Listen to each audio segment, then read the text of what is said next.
여러분 안녕하세요. 바디바이블과 마인드바이블의 저자 이창호 박사입니다. 오늘 함께 나눌 마인드바이블의 주제는 외로움이라는 감정입니다.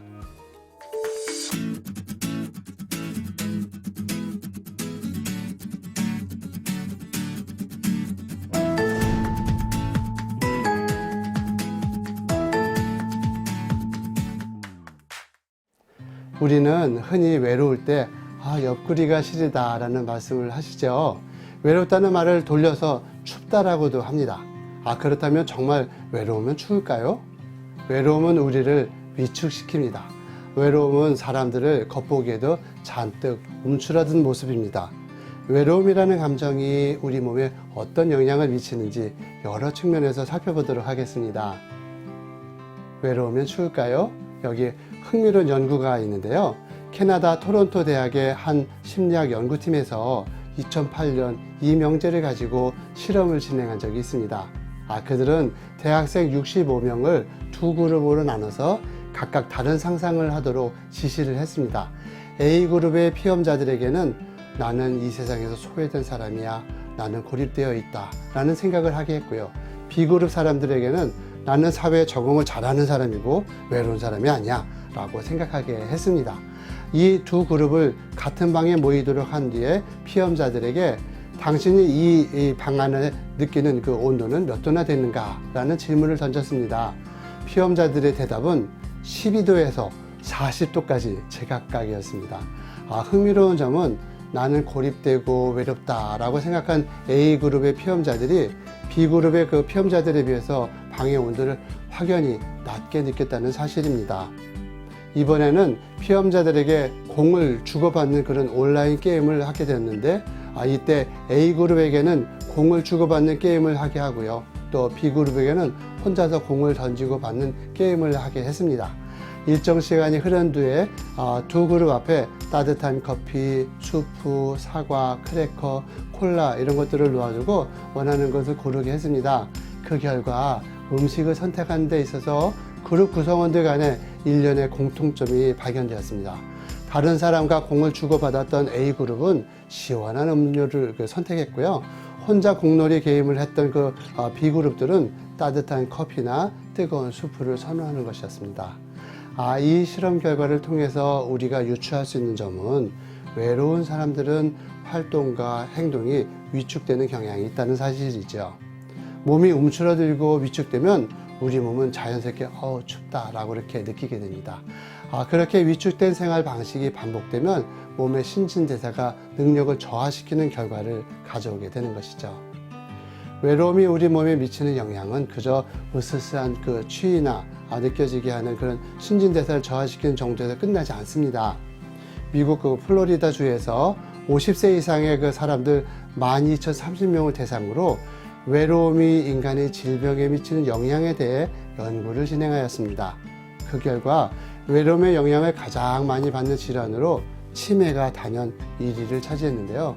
혼자 지내는 사람들이 치매에 걸릴 확률이 가족들과 함께 지내는 사람들보다 40% 이상 높게 나타난 것이죠. 또한 홀로 지내는 사람들은 치매뿐만 아니라 혈당 수치와 혈압 등이 상대적으로 더 높은 편이었습니다. 외로움을 느끼는 시간이 길어지게 되면 우리 뇌의 능력은 저하되기 쉽습니다. 인간은 근본적으로 사회적 존재이기 때문에 타인과 마음을 주고받는 대화를 나누면서 신경세포가 활발하게 움직이게 됩니다. 그런데 외로운 사람들은 상대적으로 타인과의 교류가 적어서 신경세포가 퇴화되면서 뇌의 능력이 저하될 가능성이 높다는 뜻이지요. 뇌 기능이 저하되는 기억력 감퇴를 부추기고 치매에 걸릴 확률을 급격히 높일 수 있게 되는 것이죠. 외로움은 우리 몸의 혈액에도 적잖은 영향을 미칩니다. 플로리다 주립대학에서 외로움을 느끼는 사람들의 혈액과 그렇지 않은 평범한 사람들의 혈액을 비교 연구했습니다. 그 결과 두 그룹의 혈액 성분에 확연한 차이가 발견되었는데요. 외로움을 느끼는 집단의 혈액의 그 백혈구 숫자가 훨씬 적게 나타난 것입니다. 우리 몸의 면역을 담당하는 백혈구의 수는 건강과도 직결되는 중요한 요소라는 점에서 외로움이 백혈구의 생성에 영향을 미친다는 이 연구는 시사하는 바가 매우 큽니다. 우리 몸은 외로움을 스트레스로 인지합니다. 그렇기 때문에 외로움을 느낄 때 우리 몸에서는 그 스트레스를 해결하기 위해 더 많은 백혈구를 필요로 하게 되고요. 또 이로 인해 외부 침입자와 싸워서 우리 몸을 지켜야 하는 백혈구를 비정상적으로 소모하게 됩니다. 그렇게 우리 몸의 면역력이 저하되는 것입니다. 면역력이 떨어지면 우리 몸은 염증에 무방비로 노출될 수 있습니다. 이렇게 증가한 염증 세포는 암세포를 제거하는 종양 억제 유전자의 변이를 유도함으로써 암 발생률을 높이기도 합니다. 그렇다면 우리는 외로움에 어떤 반응을 해야 할까요? 혼자 있고 둘이 있고를 떠나서 우리는 외로움이라는 감정을 받아들이고 다스리는 방법을 터득해야 합니다. 외로움을 즐긴답시고 방치하다가는 애꿎은 백혈구만 희생시킬 수 있는 것입니다. 외로움은 회피의 대상도 아니고 또 즐길 대상도 아닙니다. 우리의 마음이 나 자신에게 보내는 편지입니다. 참된 자기 자신으로부터 스스로를 소외시키지 말라고, 진실된 자기 자신을 잘 챙겨달라고 메시지를 전하고 있는 것입니다. 여러분, 빠담빠담이라는 노래를 불러 당대 최고의 인기를 누렸던 프랑스의 샹송 가수 에디트 피아프라는 사람을 아시나요? 그녀는 뛰어난 노래 실력과 아름다운 외모로 화려한 젊은 시절을 보냈습니다. 그야말로 재색을 경비한 그런 사람이었죠. 그녀는 남부를 것이 없어 보였습니다. 하지만 그녀는 전성기로부터 얼마 지나지 않아 약물 중독자가 되었고요. 일생 동안 무려 4번의 교통사고를 당하게 됩니다. 향년 47세 병색이 완연해진 그녀를 찾아간 기자가 이렇게 물었습니다. 죽음이 두려우신가요? 그러자 에디트 피아프는 이렇게 말했습니다. 죽는다는 건 두려운 일이죠. 하지만 외로움보다는 두렵지 않아요.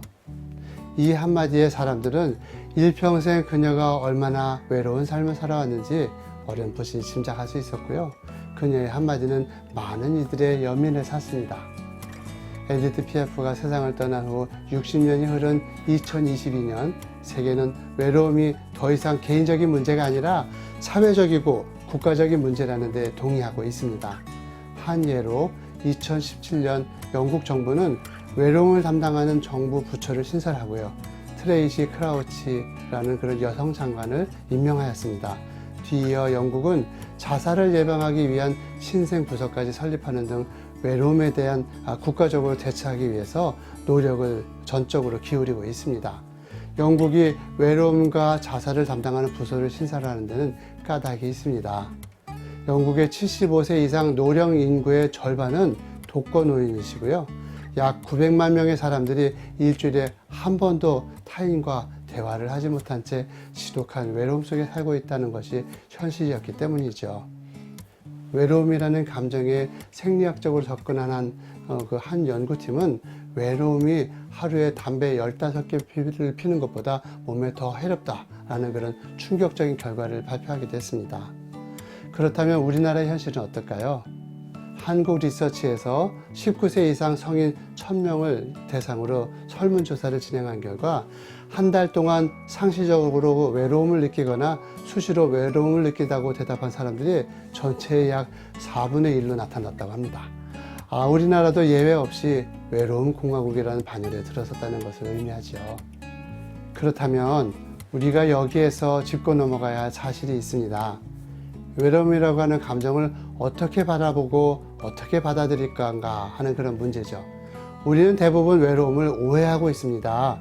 대표적인 것이 혼자이기 때문에 외로워 라고 이렇게 생각하죠. 20대 청년이 저에게 상담을 한 적이 있는데요. 그의 이야기는 이랬습니다. 저 혼자인 거 외로워요. 그래서 습관적으로 혼술을 즐기는데 이런 식으로 혼자 술을 먹다 보면 점점 더 외로워지더라고요. 외로운 게 싫어서 소개팅도 여러 번 해봤는데 잘 안 됐어요. 제가 마음에 들어하는 사람은 저를 좋아하지 않았어요. 결국 저는 지금도 혼자고 나이를 먹을수록 더 외로워지는 것 같아요. 청년의 이야기는 결국 혼자 있는 것이 외롭다는 이야기죠. 술로 외로움을 달래보려고 해도 외롭고 또 이성 친구로 외로움을 달래보고 싶은데 그마저도 마음대로 안 된다는 것이었습니다. 그런데 정말 혼자이기 때문에 외로운 것일까요? 혼자이기 때문에 외로운 것이라면 같이 있으면 외롭지 않아야 합니다. 그런데 우리는 누군가와 함께 있어도 외로움을 느낍니다. 심지어는 혼자 있고 싶은 그런 욕구를 강하게 느낄 때도 생각보다 많이 있는 것이죠. 외로움의 실체를 다룬 한 기사를 읽다가 혼자이기 때문에 외롭다라는 명제에 대한 한국인들의 댓글을 읽어본 적이 있는데요. 그중 특별한 그런 공감 가는 댓글이 몇 개 있었습니다. 혼자 있으면 외롭지만 둘이 있으면 괴롭다. 죽을 만큼 외로워봤고 죽을 만큼 괴로워봤다.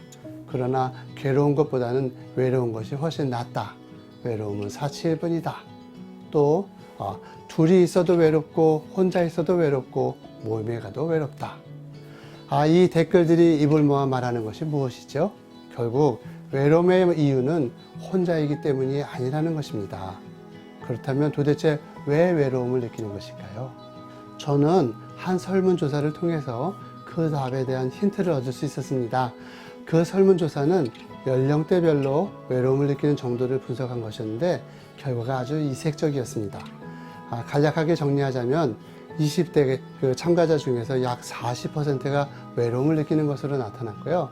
30대는 29%, 40대는 24%, 50대는 약 20%가 외로움을 느끼는 것으로 조사되었습니다. 반면에 60대 이상 참가자는 약 17%만이 외로움을 느낀다고 응답을 했습니다. 우리의 상식대로라면 노년일수록 외로움을 느끼는 정도가 더 커져야 하는데 리서치 결과는 반대의 메시지를 전하고 있습니다. 나이가 들수록 외로움을 느끼는 감정이 점점 더 줄어들고 있다는 것이죠. 나이가 어릴수록 외롭고 나이가 들수록 덜 외로워한다. 이 결과는 우리에게 중요한 메시지를 던져주고 있습니다.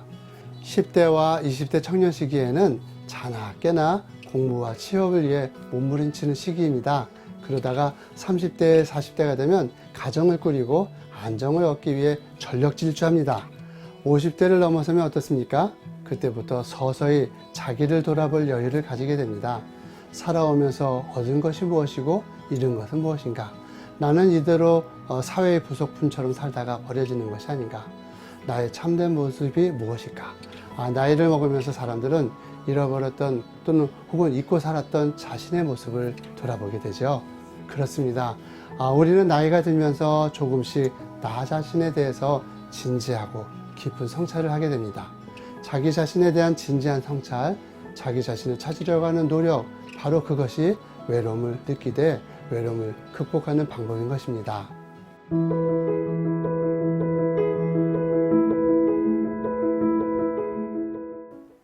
그렇습니다. 여러분, 내가 나로부터 소외당하고 있을 때 느끼는 감정이 외로움입니다. 열왕기상을 보면 엘리야가 갈멜산에서 바알과 아세라를 섬기던 850명의 제사장들을 물리친 후에 지독한 외로움에 빠지는 이야기가 나오죠. 엘리야는 갈멜산에서 승리한 후에 자기 목적을 다 이루었습니다. 그러나 엘리야는 외로웠던 것입니다. 이세벨이 엘리야를 죽이겠다고 협박을 해서 외로운 것이 아닙니다. 엘리야의 외로움은 자기 정체성으로부터 자기가 소외되고 있다는 생각에서 비롯된 것이었습니다. 850대 1로 싸워서 승리했지만 이스라엘을 변화시키지는 못했습니다. 엘리야는 허무해집니다. 이제 나는 무엇을 해야 하는가? 내가 뭐지? 내가 한 일이 무슨 의미가 있는 거야? 이렇게 엘리야는 자신이 한 일과 자기 자신 사이에서 스스로 소외당하고 있다는 감정을 느끼고 있었던 것입니다. 그가 대답하되 내가 만군의 하나님 여호와께 열심히 유별하오니 이는 이스라엘 자손이 주의 언약을 버리고 주의 제단을 헐며 칼로 주의 선지자들 죽였음이오며 오직 나만 남았거늘 그들이 내 생명을 찾아 빼앗으려고 하나이다. 이 상황에서 하나님은 엘리야가 직면하고 있는 외로움의 본질 안으로 들어가십니다. 그리고 외로운 엘리야에게 3개의 사명을 주십니다. 예후를 이스라엘의 왕으로 세우게 하고 엘리사에게 기름을 붓게 하고 아람의 하사엘에게 기름을 붓게 하는 이 3가지 일을 하게 하십니다. 그러자 엘리야의 그 외로움은 극복이 되었습니다. 새로운 사명을 받고요. 다시 한번 자신의 정체성을 회복하였을 때 외로움을 이겨냈던 것입니다. 외로움의 감정이 우리에게 전하고 있는 메시지는 분명합니다. 우리가 외로운 이유는 자기 자신을 잃어버리고 있기 때문입니다. 나 자신에 대해 생각할 겨를이 없고요. 성취와 목표를 향해서 100m 달리기를 하듯이 전속력으로 달리고 있기 때문입니다. 나 자신이 철저히 나 자신을 외면하였고 소외시키고 있었기 때문인 것이죠. 우리가 홀로 있을 때나 누군가와 함께 있을 때나 상관없이 외로움이라는 감정을 느끼는 것은 잃어버린 참된 자기 자신을 찾으라는 하나님의 메시지입니다. 내가 이 땅에서 살아가는 이유를 창조주 하나님께 묻고 구하고 응답하라는 것입니다. 인간은 피조물입니다. 기계에도 사용 설명서가 있듯이요. 우리를 지으신 창조주에게는 우리의 삶에 대한 설명서가 있습니다. 그리고 그것은 말씀으로 우리에게 이미 주어져 있습니다. 즉 우리는 이미 명료하게 알고 있습니다. 우리가 이 세상에 사는 동안은 이루어야 할 인생의 메시지, 창조주 하나님을 사랑하고 가진 것으로 이웃을 섬기는 일에 이제 참여하라는 부르심을 말입니다. 외로움을 느끼고 있고 그 외로움 때문에 괴로우신가요? 그것은 우리가 살아가면서 헛된 것에 집착하여 참된 자기를 잃어버리기 때문에 그렇게 된 것입니다. 외로움에서 벗어나기 위해 무작정 누군가를 만나거나 퇴근 후에 무리한 약속을 잡기 전에 먼저 나 자신이 스스로에게 응답해야 합니다. 내가 이 세상을 살아가는 이유와 나의 참된 본질이 무엇인지 혼자 오롯이 고민하고 묵상해 볼 때입니다. 자기의 본질을 꼭 붙잡은 사람, 그는 혼자 있어도 외롭지 않고요. 무리와 함께 있어도 외롭지 않습니다. 자기 자신을 찾으라는 외로움의 목소리에 응답했기 때문이며 메시지에 응답한 감정은 더 이상 우리 안에서 힘을 쓸 수 없기 때문입니다. 오늘도 여러분에게 찾아올지 모를 외로움을 통해서 진정한 자기 자신을 돌아보시기 바랍니다. 이상으로 이창호 장로였습니다.